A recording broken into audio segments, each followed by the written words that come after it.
Okay mga bay, andito naman tayo sa Sarangani Province. So opening program ngayon ng kanilang Monato Festival 2023.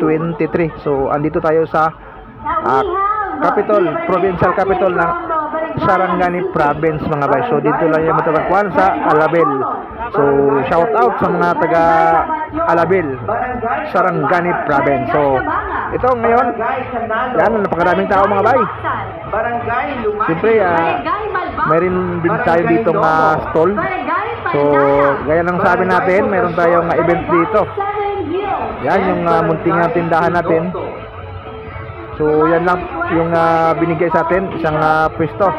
Pero dalawang kwan po yan mga bay, doon sa kabila, mayroon pa rin tayong dalawang stall dyan. So, ito na yung shawarma natin mga bay. Sabi ko sa inyo na mayroon tayong event na pupuntahan dito sa Sarangani Province. So kung napanood yung video natin, nag-trial tayo ng ating shawarma.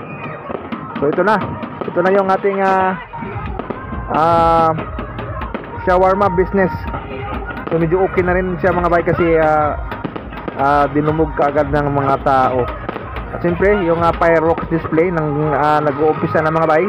Dahil yan yung hudyat ng bubukas ng festival. So muna to festival from November 25 to November 28. So mayroong 4 na araw ng celebration ng muna to festival. So shout out sa mga taga Sarangani Province. Yan. So sa mga gusto mag-business mga bay, so magandang opportunity po yung ginawa nating shawarma business. So medyo okay siya kasi kuwan kaagad yung mga tao, hindi tihikan yung mga tao sa pamimili ng shawarma dahil sanay na sila, no? Kumbaga hindi sila baguhan sa shawarma, hindi kagaya sa ibang lugar na medyo alanganin sila makabili o bumili ng shawarma.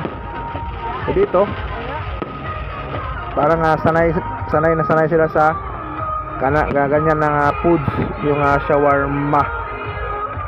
So effective yung ating DIY shawarma mga bay. Yan.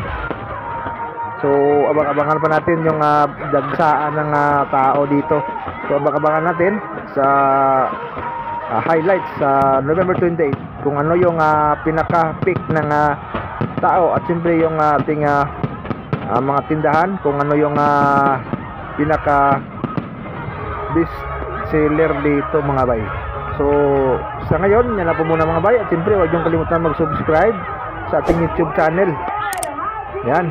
So sa muli, ito naman yung kaibigan, nagsasabi naman, God love you so much. Babu.